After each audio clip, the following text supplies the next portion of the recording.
যোনে ঠিকাদাৰে বীজ দিব তাক যদি কোটা নলয় বুলি কয় উইদাউট এনি কোৱাৰিজ আমি ক্ৰিমিনেল কেছত যাওঁ কোনো ধৰণৰ কম্প্ৰমাইজ নহয় কৰবাত যদি কোটা লোৱাৰ বদনাম এনেও সঁচাই বিচাৰ আহে তেওঁৰ এগেইনষ্টত একশ্যন হ'ব एटलीस्ट 2 बছৰ লৈকে मैं उनको क्या करना है अपना डिपार्टमेंट में काम नहीं करेगा बोल के उनको ब्लैक लिस्ट करना मैं তেখেতলোকক কৈছো বীজ ভাণ্ডাৰ সকললৈকে এটা অৰ্ডাৰ উলিয়াই দিয়ক তেখেতলোকৰ এগেইনষ্টত যদি এলিগেশন আহে নিম্নমানৰ বীজ দিয়া বা কি দিয়া মানে কোটান দিয়া কিবা এটা যদি জেনুইন বীজ নিদিয়ে তেওঁলোকৰ এগেইনষ্টত আমি লিখিম য'ত এলিগেশন আহিব তেওঁলোকৰ ইমিডিয়েটলি লাইসেন্স কেনসেল হ'ব আৰু আমি ক্ৰিমিনেল প্ৰসিডিংছ কৰিম এবিলে একদম কৰিব লাগিব নকৰিলে কিন্তু চিধা হ'ব মই আকৌ কৈছো এই ডিপাৰ্টমেণ্টটোৱে অসমৰ ৰাইজৰ মুখত হাঁহি আনিব পাৰে দুখীয়া খেতিয়কক যদি অলপ সহায় কৰিব পৰা আমাৰো ভাল লাগিব আৰু নহলে খাও লাগিব যোনে অলপ ভগৱানক মানে যোনে অলপ এইবিলাক চিন্তা কৰা ভাবি চাব কৃষকক যদি আমি ভালকে সহায় নকৰো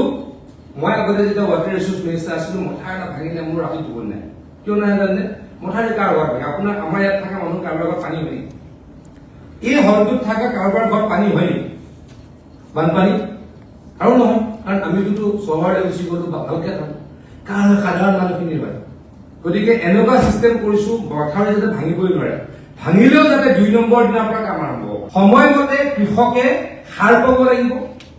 সাৰৰ গ্ৰে মাৰ্কেটিং হ'ব নোৱাৰিব সেইটো কিন্তু সাৱধান হ'ব লাগিব দিয়সকলক মই কৈছো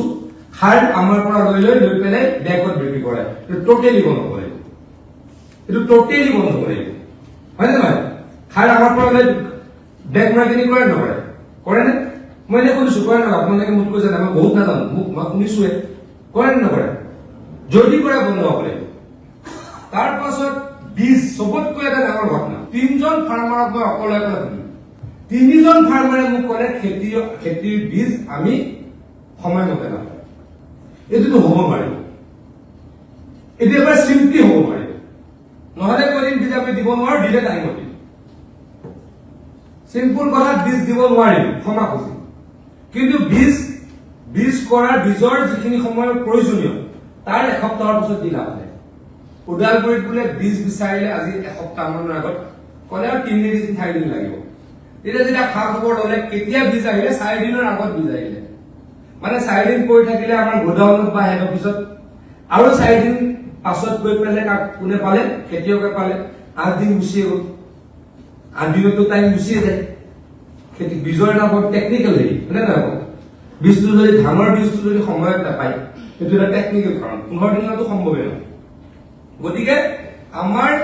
বীজ নিগমক মই অনুৰোধ কৰিম বীজ নিগমে পঠাব দিয়সকলক মই অনুৰোধ কৰিম দিয়সকলে এডিঅসকলক ক'ব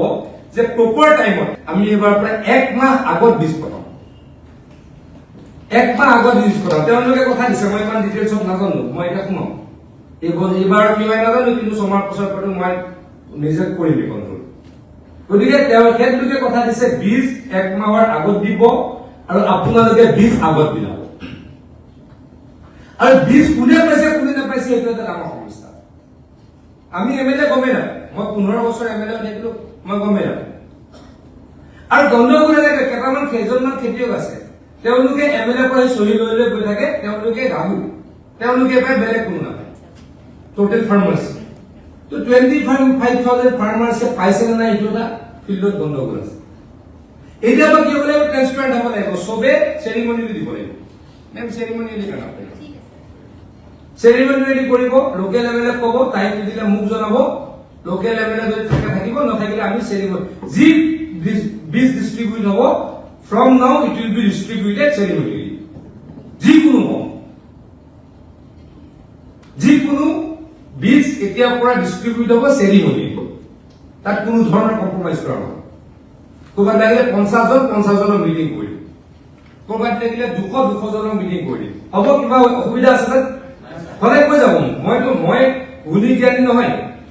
মই সৰ্বজান্তা নহয় আপোনালোকে মোক ক'ব পাৰে যে ছাৰ এইটো কৰিছো that much of freedom you people have মই তেনেকে ৱাটাৰ ৰিচোৰ্চ ডিপাৰ্টমেণ্ট চলাইছো